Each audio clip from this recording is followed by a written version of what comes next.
Il est à 14% dans les sondages, Jean-Luc Mélenchon, 4% pour le communiste Roussel. Les communistes ont toujours été avec vous, pas là. Est-ce que ça pourrait vous coûter finalement une place au deuxième tour à cause de cette différence, de cette distance qu'il y a entre vous et les communistes? Je le souhaite absolument pas. J'espère que ce ne sera pas le cas. Écoutez, maintenant, les choses sont telles qu'elles sont. Voilà, vous l'avez constaté. On aurait préféré être ensemble.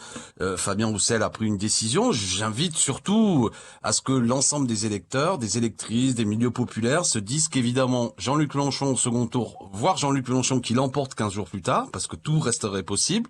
Ça changerait leur quotidien, ça changerait leur vie.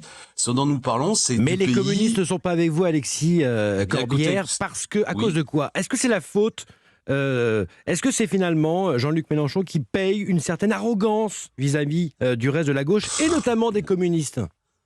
Écoutez, si c'était le cas, ce Jean-Luc Mélenchon ne serait pas nettement en tête de tous les autres candidats. Il est toujours facile d'attribuer à Jean-Luc Mélenchon beaucoup de critiques. Les autres sont parfaits. J'observe que quand même, à l'heure actuelle, la situation électorale, la dynamique électorale, elle est du côté de la campagne du non populaire. Je vais vous faire un aveu, Thierry Dagiral. Je ne veux polémiquer avec personne.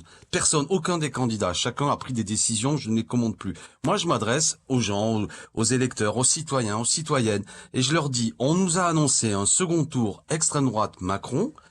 Et aujourd'hui, il y a la possibilité que ce soit un second tour, sans doute Macron, face à un candidat de l'Union populaire, Jean-Luc Mélenchon, pour dire quoi? Pour dire il faut la retraite à 60 ans, pour dire il faut augmenter le SMIC à 1400 €, pour dire il faut défendre les services publics et embaucher des enseignants. C'est ça que nous voulons porter, c'est la conversation qui est la plus importante pour que les Français puissent trancher. Le reste est derrière nous désormais, et c'est à chacun en conscience de pouvoir régler cette question-là par un vote démocratique. Je n'ai pas d'autre proposition à faire. La démocratie, le peuple souverain doit trancher, et je cherche à convaincre et à mobiliser.